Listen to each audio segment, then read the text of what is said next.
families. Yeah, but I think it's fair to really ask what's behind that comment. You know, Senator Sanders has said he wants to run a positive campaign. I've tried to keep my disagreements over issues, as it should be.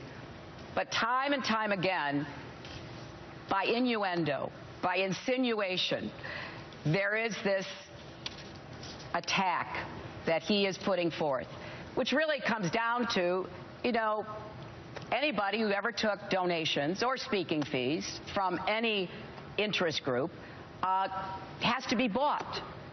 And I just absolutely reject that, Senator. And I really don't think these kinds of attacks by insinuation are worthy of you. And enough is enough. If you've got something to say, say it directly. But you will not find that I ever changed a view or a vote because of any donation that I ever received. What? And I have stood up and I have represented my constituents to the best of my ability, and I'm very proud of that. You know, so I think it's time to end the very artful smear that you and your campaign have been carrying out in recent weeks. And let's talk about the issues. Let's talk about the issues that divide us. Okay, let's talk we about both issues. agree with campaign finance reform. Let's talk about issues. I worked hard for McCain-Feingold. I want to reverse Citizens United. Let's talk about issues. Let's talk about issues. Let's talk about issues. All right, let's talk about why in the 1990s Wall Street got deregulated. Did it have anything to do with the fact that Wall Street spent billions of dollars on lobbying and campaign contributions? Well, some people might think, yeah, that had some influence.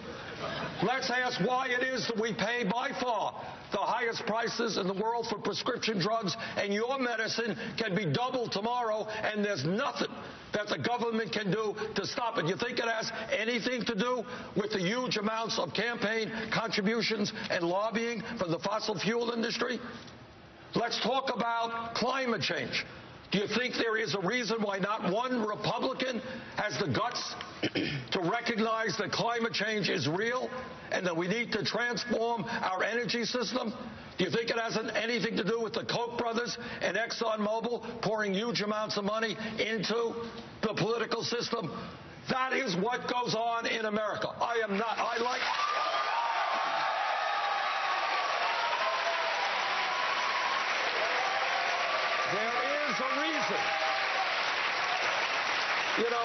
There is a reason why these people are putting huge amounts of money into our political system. And in my view, it is undermining American democracy, and it is allowing Congress to represent wealthy campaign contributors and not the working families of this country. Well, Senator, I don't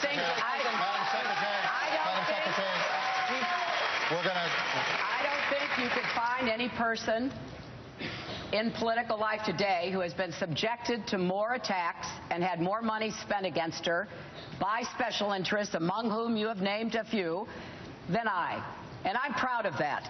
You know, when I took on the drug companies and the insurance companies for universal health care coverage, they went after me with a vengeance. Today, you've got hedge fund billionaires aligned with Karl Rove running ads against me to try to get Democrats to vote for you. I know this game. I'm going to stop this game. But while we're talking about votes, you're the one who voted to deregulate swaps and derivatives in 2000, which contributed to the over-leveraging of Lehman Brothers, which was one of the culprits that brought down the economy. So I don't know.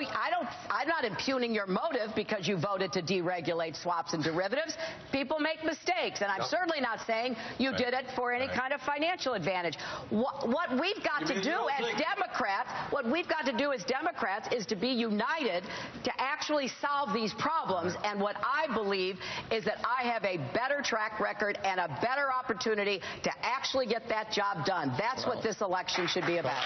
30 seconds, and then we're going to move on. I think, as Secretary Clinton knows, there is nobody who fought harder. I was on the House Financial Committee at that time. I heard the arguments coming from Democrats and Republicans, Robert Rubin, Alan Greenspan.